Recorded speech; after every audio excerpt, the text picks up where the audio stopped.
Hey, hi friends, welcome to this post-match analysis for the Wimbledon final. What an epic thriller final it was, a five-setter which lasted more than 4 hours, and complete credit goes to Alcaraz for producing his best performance so far, what I can see, and definitely he has proved that he is an all-court player because like none of the top players or the experts or anyone believed that Alcaraz would be able to win the match against Djokovic in a Wimbledon final. And even Djokovic mentioned that in his post-match interview that he thought probably Alcaraz would trouble him on clay and on hard courts, but he never expected that he would be so good on grass as well. And now that we have seen it, we know that Alcaraz holds a great future for himself in terms of all surfaces on all the Grand Slams. And we'll discuss about this match. It was a very close match, I would say, first of all.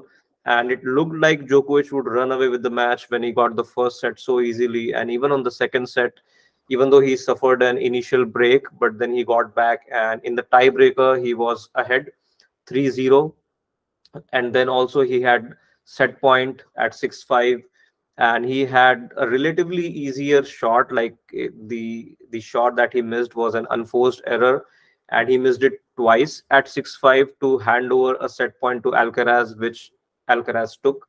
So obviously chances were there for Djokovic, but then once Alcaraz got back into the match, then it was obviously going to be very close. And again, hats off to Alcaraz for keeping up the motivation, the fitness, as well as the mental stability to towards the end of the match to be able to beat Djokovic, because as Djokovic himself stated, and we all know that he rarely loses a close match of this stature, obviously at Wimbledon, a five-setter, a Grand Slam. And the testimony is obviously that he has lost this match the first time in the last 10 years, although he retired in a Wimbledon in 2017, I think, or uh, some other year. But definitely this was one of the biggest loss that he has faced in recent times. And that is why it reminds me of a Federer or a Nadal. Like this player Alcaraz is so talented and has all the shots, no major weaknesses. So obviously I think this player is going to stay at the top for a while now. So let's look at the statistics of the match first of all. And this clearly gives you a picture. If you see the number of aces that Djokovic was hitting on all his other matches, like he used to hit more than 10 aces per match or around 10 aces. But in this match, he hit only two aces. And on the other hand, you can see Alcaraz hit nine aces. Now, I still feel that Alcaraz, the serve for him is not his biggest weapon. Djokovic can return that serve, and he did that very well. But on his own serve, I felt that Djokovic was lacking a bit of spark on his first serve. Maybe that was due to the wind or the ball toss, whatever it was. But his first serve was not that effective. He was not putting those many first serves on big points, especially. If you see the percentage, you will say that, okay, 64% is actually a very good percentage in a final. And it's even better than Alcaraz in this final. But again, the timing of that first serve is also crucial. Now, Alcaraz was able to serve big when it really mattered. Djokovic was doing that in all the previous rounds against Sinner. If you see the first set, second set, when he was serving for the set, Djokovic was able to produce first serves consistently, consecutively to win those points, but not in this match. He definitely was struggling with his first serve on big points. And part of that is also because Alcaraz was returning really well. If you see the match, you will feel that even though Djokovic, when he was able to put the first serves or even good second serves, the Alcaraz return was deep and closer to the baseline. And Djokovic didn't have much to work with. Although, and when I discuss the factors, I will tell this point that I still feel that Djokovic should have been more aggressive after the first strike. So when Djokovic hit a good first serve and Alcaraz was able to put the ball back in around the middle of the court, Djokovic didn't use a 1-2 punch and didn't try to hit a winner.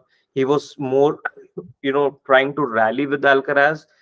and that didn't work because Alcaraz had a lot of power in his shots and he was able to change direction at will, and that is what caused a lot of trouble for Djokovic.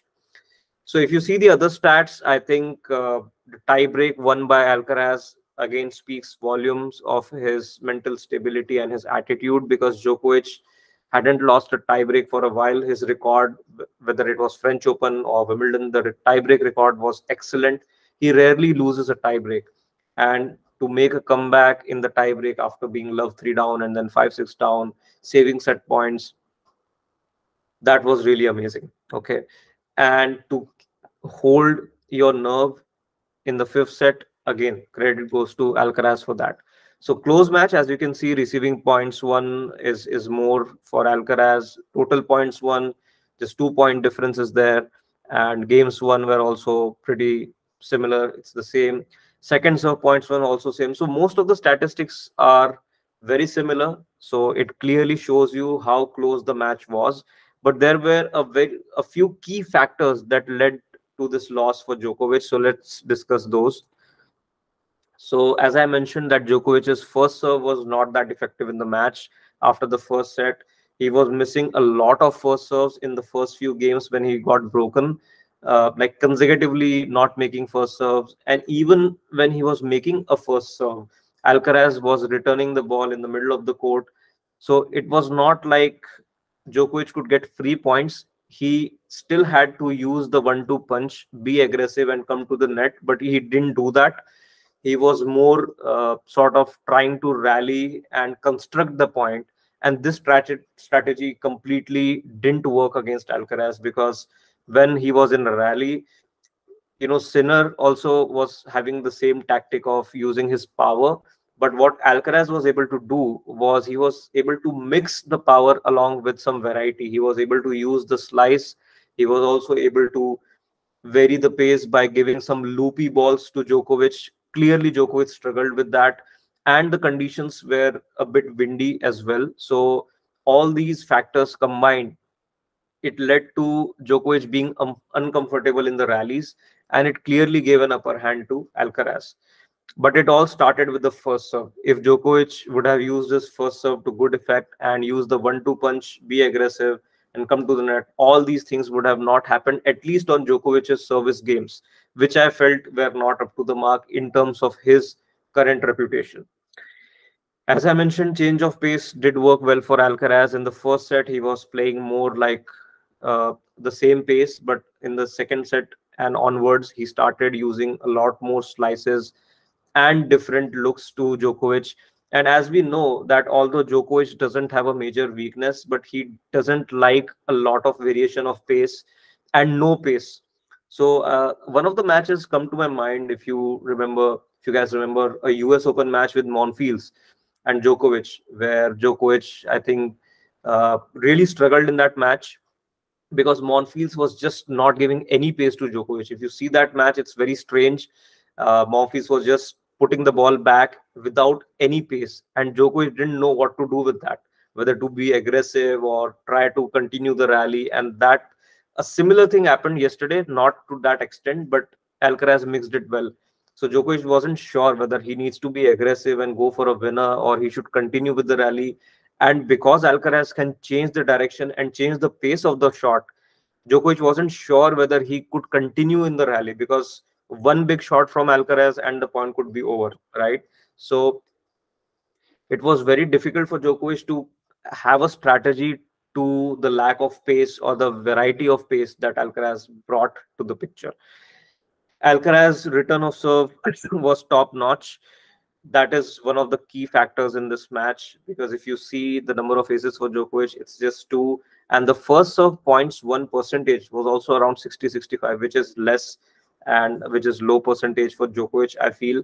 And because Djokovic was not prepared to be aggressive after the first serve, that really played in favor of Alcaraz, because then he could come into the rally, he could construct a point, and then it was up to him whether he wanted to be aggressive or he wanted to vary the pace. So the match was completely on Alcaraz's racket, and that's something you don't want. Otherwise, it's completely dependent on the other player, right? similar to how Federer used to play Songa and Burdick and one of the other players who beat him, Anderson, right? So these big players, if they are playing well, and if you just sort of you don't have a strategy to counter that, then it all depends on them. If they are playing well on that day, they can beat you, right? Now, having said that, I really feel that Djokovic's defense was very good in this match. He used that to good effect. He was sprinting from side to side. But again, if the other player has a lot of power on grass, it is difficult to defend everything, right? So at some point, Djokovic had to be more aggressive, but he was not able to do that. And that is what I think cost him the match. The conditions were windy. It's the same for both the players, so we can't say that it's an excuse or anything. But it seemed like Djokovic was struggling with the timing of his shots. Maybe that was due to the change of pace that Alcaraz put. But anyway, we could see that he was not able to hit a few simple shots. He made a lot of unforced errors on big points, especially in the second set tiebreak when he was 6-5 up. He made two consecutive unforced errors, very uncharacteristic of Djokovic, who rarely makes an error in the tiebreak. So that for me was the turning point of the match. And after the tiebreak, I really felt that probably the match could be over in 4 sets in favor of Alcaraz, because Djokovic is doing something which he hasn't done, and that is he's making a lot of unforced errors. So that is why I say that the tiebreak was crucial. So that was the complete analysis of the match. Now the consequences of this final are huge. Alcaraz definitely, as you know, he wins his first Wimbledon title, his second Grand Slam. He moves, or he stays at the number one ranking, and he proves that he can beat Djokovic or any top player on any surface. Like Djokovic mentioned, that he didn't expect Alcaraz to play this well on grass.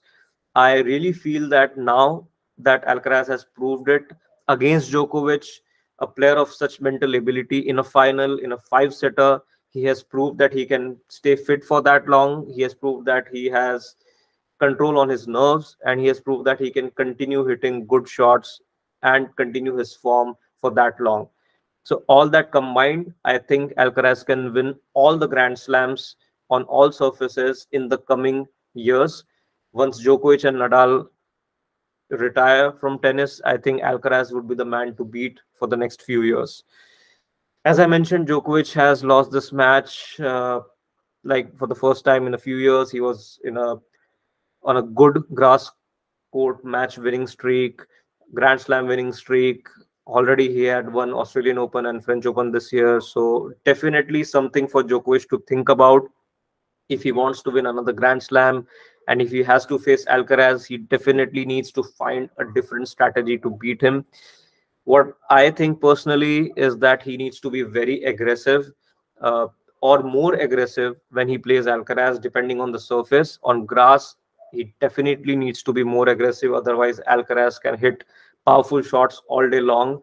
And he needs to figure out something, like what he needs to do when there is no pace offered by the opponent. That is something which he has struggled in the past as well. Federer has also used the short, or the low pace slice effectively against Djokovic. The same thing, Nadal used to do against Medvedev. If you see the Australian Open final that Nadal turned around, he started using short slices, low slices, and Medvedev just didn't know what to do with that. And then it opened up the space for Nadal. Similarly, yesterday, if you see, uh, Alcaraz hit a lot of slices, and in reply, Djokovic also used his slice. But as soon as Djokovic used his slice, Alcaraz ran around his backhand, and then he used his powerful forehand to dictate play.